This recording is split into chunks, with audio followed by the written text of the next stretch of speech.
Welcome back to the channel. Now let me ask you a very simple question. Did India just trade its energy sovereignty for a 7% tariff cut? Because if you believe today's headlines, that's exactly what just happened. According to Donald Trump, the United States has slashed tariffs on Indian goods.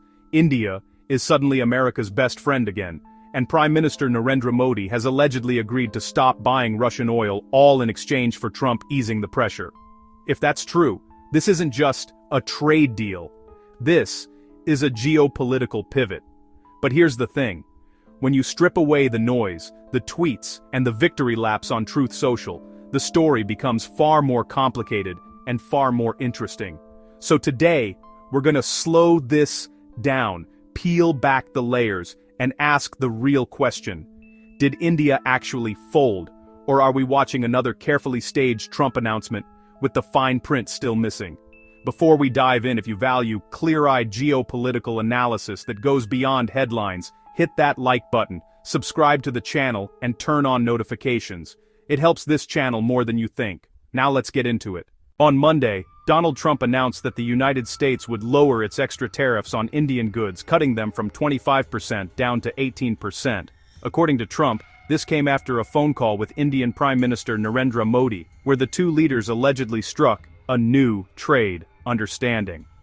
Trump framed it as a win for trade, a win for friendship, and of course, a win for world peace. Big claims, as usual. Then came the real headline. In a post on Truth Social and echoed on X, Trump claimed that India had agreed to stop buying Russian oil, reduce all tariffs and non-tariff barriers against the U.S., to zero purchase over $500 billion worth of American energy, technology, agriculture, coal, and other products $500 billion. Trump declared the deal effective immediately, saying it was done out of friendship and respect for Modi, whom he once again called one of his greatest friends. And just like that, the internet exploded. But here's where the story starts to wobble. Prime Minister Modi did confirm that tariff reductions were coming. He called the news wonderful. He praised cooperation. He praised dialogue. But there was something missing, something very important. Modi did not repeat Trump's claim about cutting off Russian oil. Not once. Not even indirectly.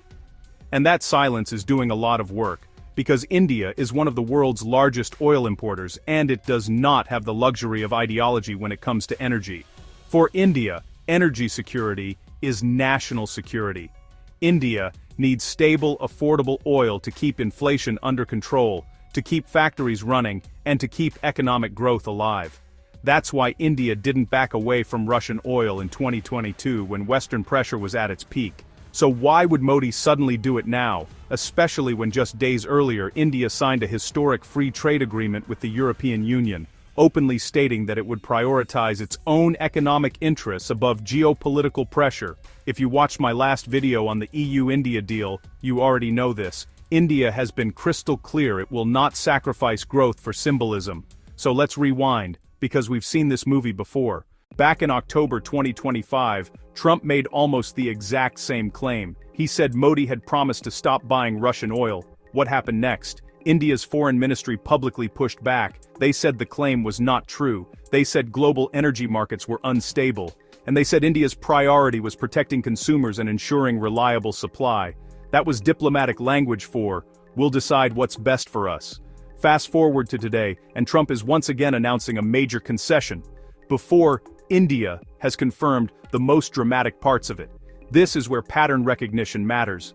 Trump has a long history of announcing big, bold trade victories before the details are finalized, or sometimes, before they even exist. He did it with China, he did it with Europe, he's done it with India multiple times. First come the headlines, then come the numbers, then comes the victory language.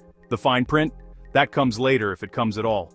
So what do we actually know right now? Here's the reality. India has already begun reducing its Russian oil imports. In January, imports were around 1.2 million barrels per day. In February, they're projected to fall to around 1 million. By March, possibly 800,000 barrels per day. That's a decline, yes. But it's not zero. And more importantly, it's not a clean break. This looks far more like gradual diversification, not capitulation. India has reduced Russian imports before and then increased them again when prices shifted. This isn't ideological, it's pragmatic. At the same time, India has openly discussed buying more energy from the United States and other suppliers. That fits perfectly with India's long-term strategy: never rely too heavily on a single source. Because energy dependency is vulnerability, and Modi understands that better than most. So even if Trump's claims are partially true, that does not mean India is done with Russian oil, especially if prices change or supply tightens, which brings us to Trump's biggest claim of all. Trump says this deal will help end the war in Ukraine. That's his quote. The logic is simple: cut Russian oil revenue, weaken Moscow, force concessions. But here's the problem: even if India significantly reduced its purchases, Russia still sells oil to plenty of other countries, often at a discount. Global oil markets are fluid. Barrels don't disappear, they find buyers. This isn't moral theater, it's market reality, which tells us something important. This announcement isn't really about Ukraine. It's about politics. For Trump, this checks every box. Tariffs are working. I pressured allies and got results. I'm tougher on Russia than anyone else. I'm the ultimate deal maker. All in one post. Now let's flip the lens. What does Modi get out of this? For India, the incentives are very different. Yes, India wants lower US tariffs. Yes, it wants better access to American markets. Yes, it wants stronger technology and defense ties with Washington. But above all else, India wants strategic autonomy. India does not want to be seen as taking orders, especially on energy policy.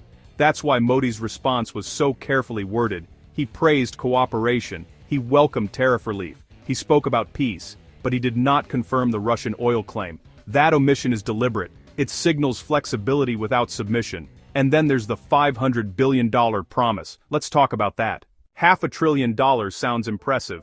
But here's the reality. Total US exports to India are nowhere near that level annually. Even spread over many years, $500 billion would represent a massive and unlikely restructuring of trade flows. In diplomatic terms, numbers like this are often signals, not contracts. They say, we intend to do more business. They do not say, here's the signed purchase order.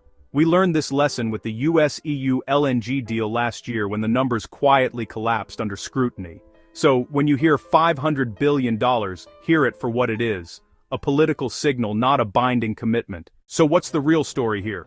Most likely this is a mix of real movement and political theater. Negotiations are ongoing. Pressure is being applied. Both sides are maximizing leverage. India is becoming increasingly important to US strategy as Washington tries to counter China and reshape global supply chains. And Trump wants to claim the win now. So when you hear that tariffs are coming down because India is done with Russian oil, the real takeaway is simpler. Nothing is finalized. Nothing is absolute.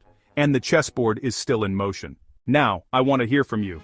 Do you think India actually conceded, or is this just another Trump headline running ahead of reality? Is strategic autonomy winning, or slowly being priced away? Drop your thoughts in the comments below, I read them all. If you found this breakdown valuable, hit like, subscribe, and share this video. It helps the channel grow and keeps these conversations going. Thank you very much for watching. I truly appreciate your support, and I'll see you in the next one. Bye for now.